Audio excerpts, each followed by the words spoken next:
guys, Shushan Midget here. So I have a pretty cool airsoft AK to do a video on. So full disclosure, I did shoot it outside, did the shooting portion before I brought it in here. I'm not going to stand outside in the 30-degree weather, and it's quite windy out there to go over the gun. So I figure I'd just do it inside. So I shot it first to make sure it's all good to go. I shot about 400 rounds through it, and it's shooting fantastic. So this is a friend's gun. Now, he bought this recently. It is a CYMA. So CYMA has started to really impress me recently. Now, as you guys probably know, I don't really do a whole lot of airsoft anymore. I don't buy any more guns. I still do the work. Some people still message me or like, oh, you're still upgrading guns? I'm like, bro, do you not pay attention to like my YouTube? Because I still upload YouTube videos on guns, and I'm always mention that I'm still working on airsoft guns. I just don't play and do as much airsoft content, but I'm still willing to work on people's guns. Anyways, so this is a friend's AK74. He bought it recently for around 200 bucks. So fantastic price for what you're getting. CYMA has definitely stepped up their game within the last year or two. I'm going to talk about externals, and then we'll go to the internals. So we'll start from the back. So this is a AK74 style. I think 74M is what it would be considered, because it'd probably be a milled receiver. It's just, in terms of the real gun, it doesn't matter because this is airsoft. So it does have a folding stock, which is really cool. You push the button in and it latches over here, and it really is a very secure fit. To open it up, you push the button and then fold it over. So it latches really nicely over there, and it latches here. Clicks into place really well. No wobble, pretty much. Very nice look. I like the traditional AK-74 look. Standard AK pistol grip. This receiver on here is made of steel, upper and lower. Very good quality. These AKs are a little bit easier to work on than the LCTs, but not a whole lot. So after I took this one apart, they changed some things for sure, because it's been a while since I've worked on like a CYMA AK. But you have to take the whole front end off the gun. Like, you have to pull the handguards off, even the gas tube here, and then there's a screw. You even have to pop these two pins. There's a pin here, and the other one is underneath the handguard. You have to pop the two pins so you can pull this portion forward like the trunnion, and then there's a screw on the top that you have to loosen up to actually get the outer barrel off, which you have to do in order to get the gearbox out, because you have to pull the outer barrel forward in order to get the nozzle out of the hop-up. So it is kind of time-consuming to work on. So it can kind of be a pain if you have to disassemble it over and over and over again. The cool thing about the version 3 is it has the motor cage attached to the gearbox. So when I installed the gears and shimmed them, I could literally dry fire it. So you can test for like the sound, the shimming, motor height, all that stuff, and make sure the nozzle's moving, all that, without having to assemble it all together. Of course, but testing for feeding and accuracy, range, you have to get the whole thing assembled, and you have to pull it back apart. It's a pain to like get to the hop-up bucking, because you have to pull the whole front end apart. It's a pain. So it is top wired, so you pull the top cover off and you have a Tamiya connector. There is a fuse here as well, just a kind of a basic one.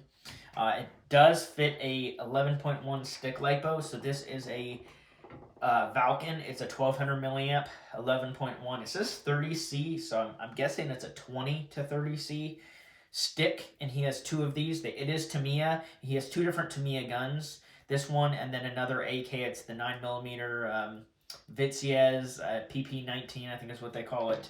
I believe it's a CYMA as well, and it's Tamiya, and so is this. So he has two of these batteries for two of the guns. Of course, he's not going to use both at the same time. You know, maybe he uses one battery for this for half of the day and uses the other battery for the other AK for the rest of the day, sort of deal. But he's got plenty of batteries, is my point. And it fits perfectly. It slides up in there a little bit, and you connect it, and everything is nice and out of the way. Selector switch on this side, safe, semi, full auto. Wait, I'm sorry, middle is full auto, all the way down is semi. But then all the way up is safe, like that. Charging handle to access the hop-up. It is a metal hop-up unit, which is a plus. Now, the actual arm on the hop-up unit was very loose, and this is very common with a lot of these Chinese-made guns, is basically the hop-up will adjust itself just due to the vibration of the gearbox. When you fire the gun, just the reciprocation on the piston literally will shake this loose and it'll move and adjust the hop up on you. So I put a shim there and tightened that up. It's nice and tight. I pretty much have it overhopped perfectly with 0.25s for outdoor use, so it's good the way that it is there. The front sight here is also metal, just kind of a basic. Now I believe he's already purchased a couple of external parts for this, and one of those is a top cover that has a Picatinny rail on it, and it actually attaches to the front sight post. So you'd pull this spring out and pull the sight off, and basically the new will attach. It has a built-in like just peep sight, but then it has a rail on the top so he can put a red dot. The front here uses metal barrel. Everything's metal here. Even has the fake cleaning rod. And then it's just the traditional AK74 muzzle device, muzzle brake. It is threaded. It has an adapter on it, and then underneath it has the standard threading. So that's pretty cool, actually. Pretty impressed with the way they set that up. Now the inner barrel came out till here. So he wanted to change this device with some just shorter muzzle device. I don't know what he has in mind exactly, but he wanted the inner barrel shorter. So I had an inner barrel laying around that was a little bit shorter. So now the inner barrel stops like right here, kind of the front sight post. So instead of here, it's right here. Pretty impressed with what CYMA's doing now. So I'm not sure if all of CYMA's guns, but most of them, they have a couple of their M4 series are also coming with metal rack pistons. So it's a blue piston with all metal teeth, and then they're coming with neomagnet motors. So this motor that's in here is neomagnet. It's kind of slow. It's not a high-speed motor. It's probably not even a balance. It's probably like maybe a 20 TPA, maybe 18, maybe 22, but I don't think it's 16 just based on the speed that it's putting out. It's good for semi-auto, good trigger response and all that, but I value it at like a $30 motor, whereas normally the crap motors are like 10 bucks. They're pretty much worthless. So props on CYMA for starting to include a pretty decent motor. Like, there's no reason to change this. If anybody bought this, they sent it to me, whether it was a customer or a friend, I would say just use the stock motor, change the gears. Even the piston is good stock. In the spring, because it's good for outdoor use, I would just honestly change the gears. The gears are the biggest thing in this because they're just stock crap. Chinese gears, they're junk. So, can you tell, the gears are what I changed. I put SHS 12-to-1 gears, they're CNC machined, all that good stuff with the stock motor and stock piston and stock spring. The cylinder head is also aluminum. So like, CYMA's definitely stepping up their game, especially for a $200 gun. That's pretty incredible. And aluminum cylinder head, metal rack piston, a decent neomagnet motor. Come on. They're doing really good now. So in terms of performance, right as of now, as it sits, 350 with a 0.25, so it's outdoor use. It's about 390 with a 0.2, give or take, plus or minus. So great for outdoor. This will not be used indoor. It's too long, not too heavy. It's not a heavy gun. I highly recommend this gun, especially for the price. His younger brother, youngest brother, I think is going to be buying one of the CYMA AK74 U's, I think is what it's considered. I think it's got the folding triangle stock on it. I can't remember the exact model, but it's just over 200 bucks. Looked in the description, it says neomagnet motor, and I guarantee you it's got the same piston.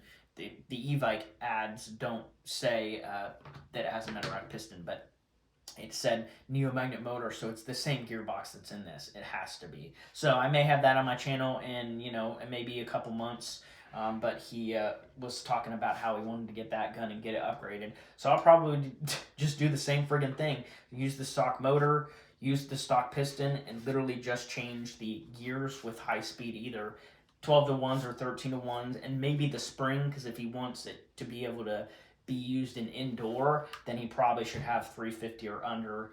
But they don't play indoor very often at all, so it'll probably just use the stock spring, and it'll be 380 to 400 just like this. And I totally skipped over the rate of fire, but when I pulled this battery off the charger and chronoed it, it gave me 26 rounds a second, and then I went outside and made the video. So 26 rounds a second on a full charge. You know, once the battery's close to dying, it's probably going to be like 24, but that's typical. Your gun slows down a little bit, you know, once it's time to charge it. Because you don't want to let these die out of the way because they're lipos, so don't. But once it gets to like a quarter charge, you'll notice a difference in the rate of fire. And at that point, you need to stop playing and friggin' charge it. All right, so got the AK out here. Let's go ahead and shoot it with the high cap first, .25s.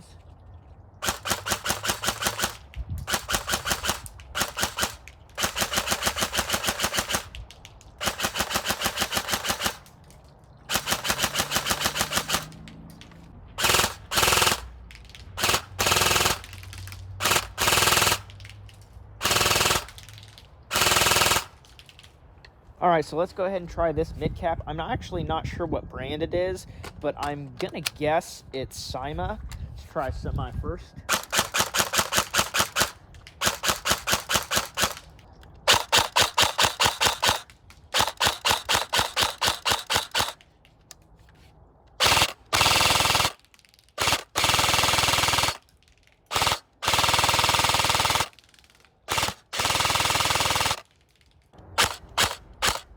It is a bit windy out here, so the BBs are kind of going off to the right, because that's the direction the wind's blowing.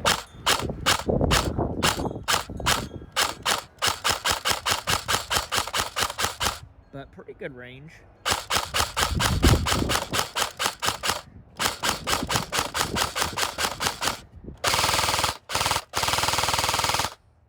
I would say at least 200 feet. It is overhopped a little bit.